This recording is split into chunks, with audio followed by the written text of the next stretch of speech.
And President Trump criticizing Virginia's governor for defending a proposed third trimester abortion bill. If a mother is in labor, I can tell you exactly what would happen. The infant would be delivered. The infant would be kept comfortable.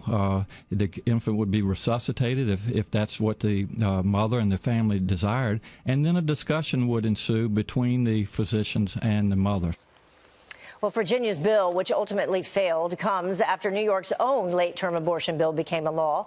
So are liberal states competing to be the biggest champions of pro-choice? Here to weigh in is RNC spokeswoman Kayleigh McEnany. Kayleigh, thank you so much for joining us this morning. We appreciate it. Anytime, Heather. So this is so troubling, and there was a huge outpouring, a response on social media yesterday, really across the board. What do you make of what's happening?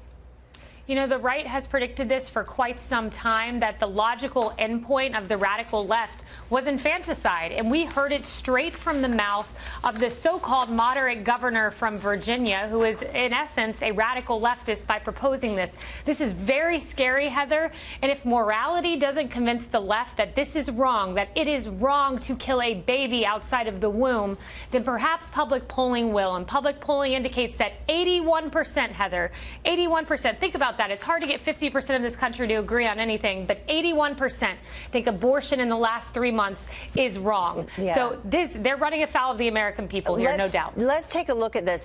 This is another poll that questions whether abortion should be made available. 15% say that it should be available at any time during pregnancy, which in essence is what this does. 9% say the first 6 months, 27% the first 3 months, 28% only in certain cases, and then 10% only to save the life of a mother, and 10% say that it should never be permitted.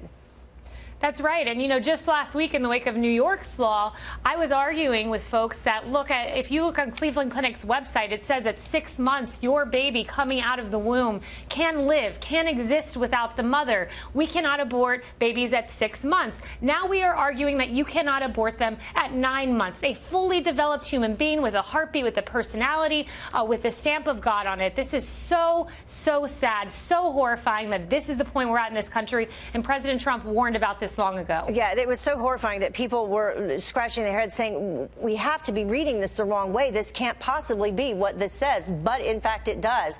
You were mentioning Northam's response to the criticism. Here's what he said on Twitter. He said, I have devoted my life to caring for children, and any insinuation otherwise is shameful and disgusting.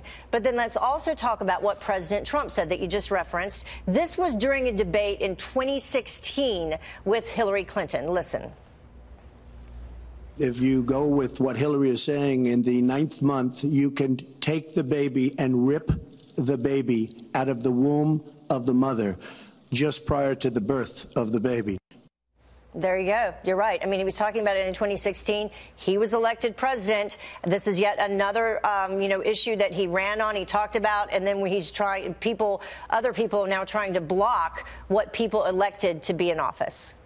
That's exactly right. President Trump warned about this, and the Democrats used to say back in the Clinton era in the 90s that abortion should be safe, legal, and rare. But now it's always, often, and after the baby is even outside of the womb. And make no mistake, this happens more often than you think. National Review had a great piece up, a sad piece, that shows nearly 15,000 babies a year are aborted at this level, at this place in pregnancy. And it's more than all gun homicides in this country in total, many of them not because of the health of the mother. So this is not safe, legal, and rare. It is often. Yeah, and this is something that should definitely be a bipartisan issue. People very upset about it from both sides of the aisle. Thank you so much, Kayleigh. We appreciate you joining us.